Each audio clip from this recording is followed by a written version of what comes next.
बिस्मिल्लाहिर्रहमानिर्रहीम। दोस्तों साथियों, डॉक्टर शब्बीर चौधरी की तरफ से आप सबको अस्सलाम वालेकुम। Very good morning from London.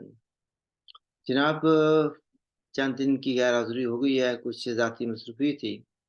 बहरहाल मैं आज बात करना चाहता हूँ जो कुछ मिडल ईस्ट में हो रहा है। जैसे कि मैंने एक प्रोग्राम में कहा था कि कुछ यहाँ पर होने वाला है साउथ एशिया या मिडल ईस्ट में। मैंने ये कहा था कि यूक्रेन वॉर जो है या वो ये आगे नहीं बढ़ रहा। यूक्रेन की जो वॉर जो है वो एक तरह से स्टेलमेट हो गई है और इंटरनेशनल एस्टेब्लिशमेंट को एक नए वार थिएटर की ज़रूरत है। तो उस ज़मीन में मैंने कहा था कि ये साउथ एशिया या मिडल ईस्ट में हो सकता है। इत्तेफ़ाक से ये मिडल ईस्ट में हो गया। हमारा खिताब बच गया। लेकिन सवाल ये भी पैदा होता है कि कितने अरसे तक बचेगा? अगर ये कॉन्फ्लिक्ट फैल जाती है, तो फिर इसका नतीजा क्या निकलेगा? तो सबसे पहले तो ये कहना चाहेंगे कि जो कुछ वहाँ पर हो रहा है पैलेस्टाइन में, हमें इसका बेहद अफ़सोस है और हम इसकी मज़म्मत भी करते हैं कि बेगुनाह लोग मारे जा रहे हैं। ये कॉन्फ्लिक्ट जो है ना कोई आज की नहीं है, बहुत पुरानी है और बहुत से बेगुनाह लोग मारे गए।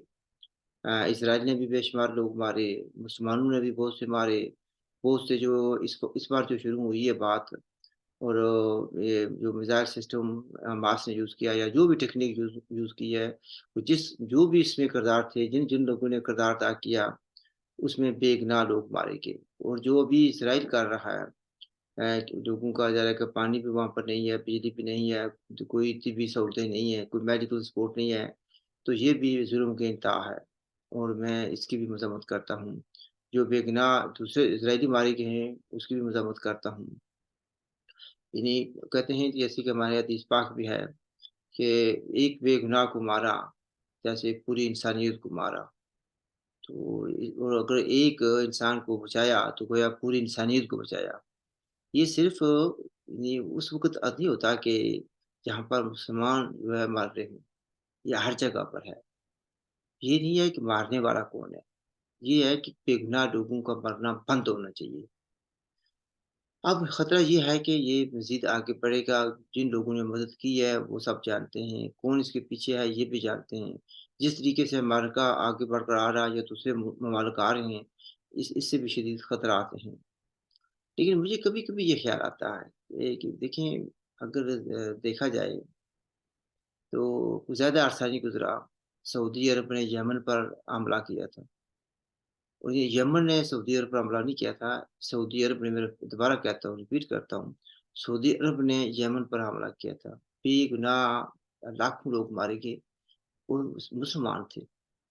उस वक़्त जिस तरीके से अब जो तिलमिला रहे हैं हमारे मुसलमान और हैं राइटली सो, कोई ज़ुल्म हो रहा है, नाइंसाफ़ी हो रही है, तो इस पर हमें एहतिजाज भी करना चाहिए, मज़म्मत भी करनी चाहिए, मुज़ाहरे भी करने चाहिए। लेकिन कम से कम जहाँ तक मेरी याददाश्त थोड़ी बहुत है, तो मुझे याद नहीं कि मुसलमानों ने सऊदी अरब के खिलाफ मुज़ाहरे किए हों। मुसलमानों ने सऊदी अरब की यलगार इस जंग की मज़म्मत की हो, नहीं की गई। इसी तरह तुर्की ने सीरिया पर भी हमला किया था और तुर्की ने कुर्दुम पर भी बेशुमार हमले किए, बेशुमार लोग मारे गए बेगुनाह। अगेन जहाँ तक मेरी याददाश्त मुझे सर्व करती है, तुर्की के खिलाफ भी कोई मुज़ाहरे नहीं हुए, इसलिए कि मारने वाले मुसलमान थे, मरने वाले भी मुसलमान थे और मुसलमानों को तकलीफ़ बहुत कम हुई उस वक़्त। जब सऊदी अरब ने यमन पर मारा, मारने वाले भी मुसलमान थे और मरने वाले भी मुसलमान थे, मुसलमानों को बहुत कम तकलीफ़ हुई। जब इसी तरह माज़ी के बहुत से वाक़यात बयान किए जा सकते हैं। इस वक़्त तो कहा जाता है कि कुछ 2000 कह रहा है, कुछ 4 या 5000 कह रहा है जो फ़लस्तीनी इस वक़्त शहीद हो चुके हैं इज़राइली हमले के वजह से। वो बहुत से लोगों को बहुत से सिविलियन को तकलीफ़ हो रही है, बच्चे जो हैं वो भी सफ़र कर रहे हैं। लेकिन फिर याद आती है कि 1970 में जब पाकिस्तान ने फ़ौज भेजी थी, ब्रिगेडियर या उस वक़्त ब्रिगेडियर थे, वैसे तो वो बाद में जनरल बने, सदर भी बने, बहुत से ओहदे थे उनके उसके बाद, जनरल ज़िया साहब। तो उस वक़्त जब 1970 में ये किए और वहाँ पर बहुत से हज़ारों फ़लस्तीनियों को शहीद किया। कम से कम उसको चलो सोशल मीडिया नहीं था, लेकिन लोगों को पता था कि कौन गया होगा, क्यों मार रहा है। मज़ारे नहीं थे, कोई एहतजाज नहीं। आज भी कोई मज़म्मत करने के लिए तैयार नहीं है और जो कुछ लोग तो ये कहते हैं नहीं, ये हुआ ही नहीं है, आप लोगों का प्रोपेगेंडा है। تو مطلب یہ ہے کہنے کا کہ دو چیزیں میں نے نوٹ کی ہیں. اگر یہودی ماریں مسلمانوں کو تو مسلمان احتجاج کرتے ہیں اور وہ اکٹھے بھی ہو جاتے ہیں بعض اوقات. کم سے کم لوگ جو عوام ہے وہ اکٹھی ہو جاتی ہے. جو حکومتیں ہیں وہ عام طور پر بیان دیتی ہیں، سیاسی بیان، اپنی گردن بچانے کی کوشش کرتی ہیں. اسی طریقے سے اگر ہندو یا ہندوستان مسلمانوں کو مارے تو پھر بھی مسلمان بہت ان کو تکلیف ہوتی ہے اور احتجاج کرتے ہیں، مظاہرے کرتے ہیں اور جو کچھ بھی ان کے بس میں ہوتا ہے کرتے ہیں. یہ بعض کو تو یہ ہوتا ہے کہ اس کا جو بدلہ ہے وہ چکا لیتے ہیں. پاکستان کے اندر جو ہندو ہوں گے یا سکھ ہوں گے ان کے مندر یا گرودوارے ان کو جلا دیا جائے گا، یا عیسائیوں کے جلا دیے جاتے ہیں، چرچ جلا دیے جاتے ہیں. آخر کیا ہمارا جو ہے ہیومن رائٹس کا یہ ترک ہے، کیا اس چیز سے ہے کہ ان کے خلاف مسلمانوں کے خلاف ظلم کون کر رہا ہے، یا یہ ہے کہ کوئی بھی کلپریٹ ہو، کوئی بھی مار رہا ہو تو ہمیں احتجاج کرنا چاہیے، یا ہمیں یہ ہوتا ہے کہ لوگ بے گناہ مارے جا رہے ہیں. بے گناہ لوگ تو اس وقت بھی مارے گئے تھے جب امریکہ کو پاکستان نے سہولت دی، اڈے دیے اور افغانستان میں مارا ماری ہوئی، ہزاروں لوگ مارے گئے. اور ایک وقت یہ بھی تھا کہ پاکستان کے اندر سے ڈرون، امریکی ڈرون اڑتے تھے اور پاکستانی مسلمانوں کو بھی مارتے تھے اور افغان کے مسلمانوں کو بھی مارتے تھے. ابھی زیادہ فرق نہیں پڑا تھا، اس لیے کہ مارنے والا امریکہ تھا، سپر پاور تھی، اور اس کے سہولت کار کے طور پر پاکستان تھا. اور پاکستان تو خود بھی کہتے ہیں کہ یہ امریکی جنگ تھی جس میں 80,000 کے لگ بھگ، اکارڈنگ ٹو پاکستانیز، کہ 80,000 کے لگ بھگ پاکستانیوں کی جانیں گئی ہیں. تو اس وقت بھی کیا ہوا؟ تو نظر یہ آتا ہے کہ مسلمانوں کو تکلیف زیادہ اس وقت ہوتی ہے جب فلسطینیوں کو مارا جائے اور مارنے والا جو ہے نا وہ اسرائیل ہو، یا مسلمانوں کو مارنے والا انڈیا ہو، بھارت ہو. تو ہماری سلیکٹو ہے جو ہیومن رائٹس کا ایشو، یہ بذات خود افسوسناک ہے. تو میں آگے صرف یہ کہنا چاہوں گا کہ اس وقت بھی بلوچستان میں مارا ماری جاری ہے. کون مار رہا ہے؟ پاکستان. لوگ مر رہے ہیں، بے گناہ لوگ مر رہے ہیں. رات کو بھی کچھ میں نے ویڈیوز دیکھی ہیں تو بڑی تکلیف دے ویڈیوز تھے. خواتین دیکھی ہیں جو احتجاج کر رہی ہیں، پوچھ رہی ہیں کہ ہمارے خاوند کدھر کے، ہمارے بھائی کدھر کے، ابھی تک ملے نہیں ہیں. خواتین کہہ رہی ہیں کہ ہمارے بیٹے کدھر کے، ان کا کوئی پتہ نہیں ہے. تو یہ بھی انسان ہے، یہ بھی مسلمان ہے، مارنے والے بھی مسلمان ہیں. کتنے پاکستانیوں نے مظاہرہ کیا اس کے خلاف؟ نہیں کر رہے. تو کیا آپ یہ ٹھیک ہے، اگر میں یہ آپ کو بتا رہا ہوں، ساری دنیا کو پتا ہے، بہت سے لوگوں کو پتا ہے، ہزاروں لوگوں کو پتا ہے، لاکھوں کروڑوں لوگوں کو پتا ہے، اور آپ احتجاج نہیں کر رہے. کیا یہ ادا آپ کی اللہ کو پسند آئے گی؟ جب آپ سلیکٹو ہیومن رائٹس ایشو کو اٹھائیں گے تو کیا یہ منافقت اسی کا نام ہے شاید؟ مجھے وضاحت کر دیں منافقت کیا ہوتی ہے. اگر یہ منافقت ہے تو اللہ پاک نے کیا کہا تھا کہ منافق جو ہوں گے وہ کہاں پر ہوں گے؟ دوستوں کی جہنم کی آخری جو طے ہوتی ہے، آخری درجہ جو ہوتا ہے اس میں ہوں گے. آپ کو کبھی اس کا بھی خیال آیا ہے؟ میں یہ کہوں گا کہ ضرور اسرائیل کے خلاف مظاہرہ کریں، احتجاج کریں، مذمت کریں. جس طریقے سے بھی ہو سکتا ہے آپ پاکستان کے لوگوں کی مدد کریں. لیکن بلوچوں کا کیا قصور ہے؟ افغانوں کا کیا قصور ہے؟ پختون ہیں ان کا کیا قصور ہے؟ ان کو بھی تو مارا جا رہا ہے، اس کے خلاف نہیں بول رہے آپ. تو یہ منافقت ہمیں چھوڑنی چاہیے. ہمیں سب ظالموں کے خلاف بات کرنی ہے.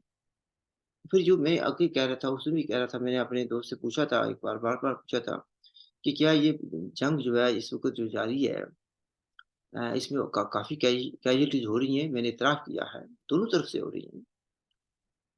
کیا یہ پھیل جائے گی؟ مجھے تو اس وقت بھی نظر آ رہا تھا. تو میں اپنے مہمان کو شرمندہ نہیں کرنا چاہتا تھا.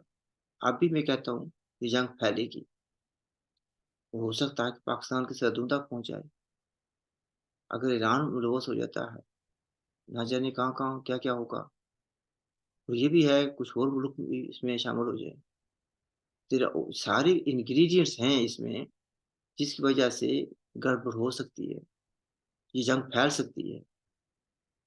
اس جنگ میں کون کون جلے گا پتہ نہیں ہے. جو امریکی بیڑا آیا اتنا بڑا لاؤ لشکر کے ساتھ آیا ہے، یہ تو کسی بھی ملک کے ساتھ مقابلہ کر سکتا ہے، مقابلہ کرنے کی صلاحیت رکھتا ہے.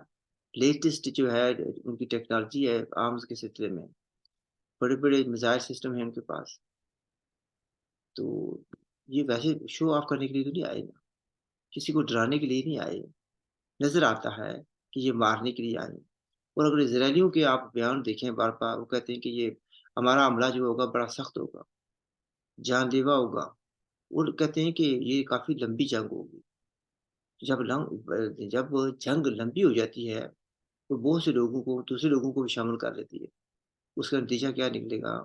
दूसरों को इन्वॉल्वमेंट होगी तो फिर बेगुनाह लोग तो मारे जाएंगे, लेकिन दूसरे मुल्क जो हैं वो भी उसकी लपेट में आ जाएंगे।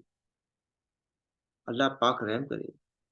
हमें देखिए, जब कश्मीर में, आज़ाद कश्मीर में मसाइल हैं, उसके बारे में हमने बहुत से प्रोग्राम भी किए हैं, मज़ारे भी यहाँ पर हुए हैं। और जो कुछ आज़ाद कश्मीर में है, सो कॉल्ड आज़ाद कश्मीर में है, पाकिस्तान की वजह से हो रहा है। हम उसकी भी मज़म्मत करते हैं, हम एहतजाज करते हैं कि ये आज़ाद कश्मीर के लोगों को भी इंसान समझा जाए, उनको भी फंडामेंटल राइट्स दिए जाएँ। लेकिन यहाँ पर फिर भी पूछना पड़ेगा, कितने आज़ाद कश्मीरियों ने मुज़ाहरा किया? कितने लोगों ने ये इस मुज़ाहरे में शिरकत की? कितने लोगों ने पाकिस्तान की जो पॉलिसी है, जिसकी वजह से ये ऑपरेशन ऑपरेशन है, इनजस्टिस है, उस पर कितने लोगों ने पाकिस्तान की मज़म्मत की है?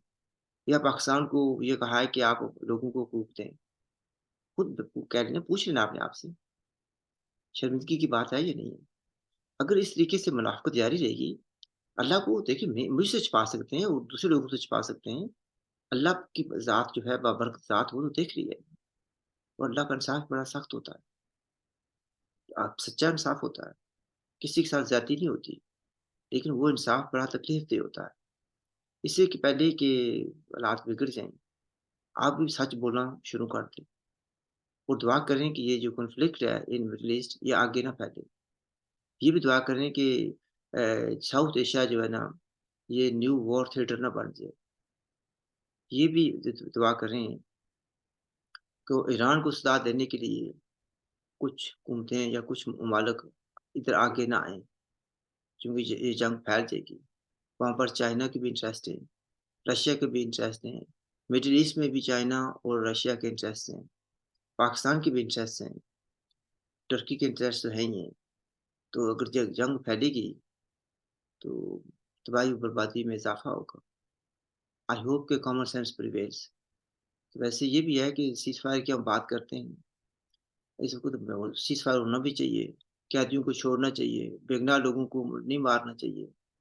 और ये है कि जो ज़ख्मी हैं उनका इलाज होना चाहिए और इस मसले का हल भी तलाश करना चाहिए। लेकिन काश हम ये बात उस कुछ भी करते जब अ, स सऊदी अरब ने यमन पर चढ़ाई की थी, लोग मारे जा रहे थे, सीज़फायर नहीं हुआ था। तो अब हमें ये ना सच बोलना चाहिए और सब इंसानी हकूक़, सब लोगों के इंसानी हकूक़ की बात करनी चाहिए। I leave it at that. I know कि मेरी बात जो है बहुत से लोगों को नापसंद आएगी। मैंने अपने कोई भी दोस्तों और रिश्तेदारों के देखे हैं बयानात। वैसे उनको कभी यानी जम्मू कश्मीर के मामले में कभी उनको तौफ़ीक नहीं हुई कि वो बयान दें। ये बात नोट करने वाली है। इसलिए कि किसी न किसी जगह पर पाकिस्तान का भी हाथ नज़र आ जाता है या उँगली नज़र आ जाती है। तो उनको उनको ख़्याल नहीं आया, लेकिन पैलेस्टाइन का उनको दर्द है। उस वक़्त उनको जब किसी और जगह पर होती है, जब बलोच मारे जाते हैं तो उनको इंसानी हकूक़ का कोई ख़्याल नहीं आता। उनको ज़ुल्म और नाइंसाफ़ी का ख़्याल नहीं आता। तो मेरे भाइयों, जिन्होंने आज भी किए हुए हैं, बड़ी बातें भी करते हैं, लोगों की मदद करने के दावे भी करते हैं, तो इसका भी ख़्याल रख लें। I leave it at that. If you have any questions please do ask. अगर अभी तक आपने मेरे चैनल को सब्सक्राइब नहीं किया, प्लीज़ डू सब्सक्राइब इट। खुदा हाफ़िज़ एंड लुक आफ्टर योरसेल्फ।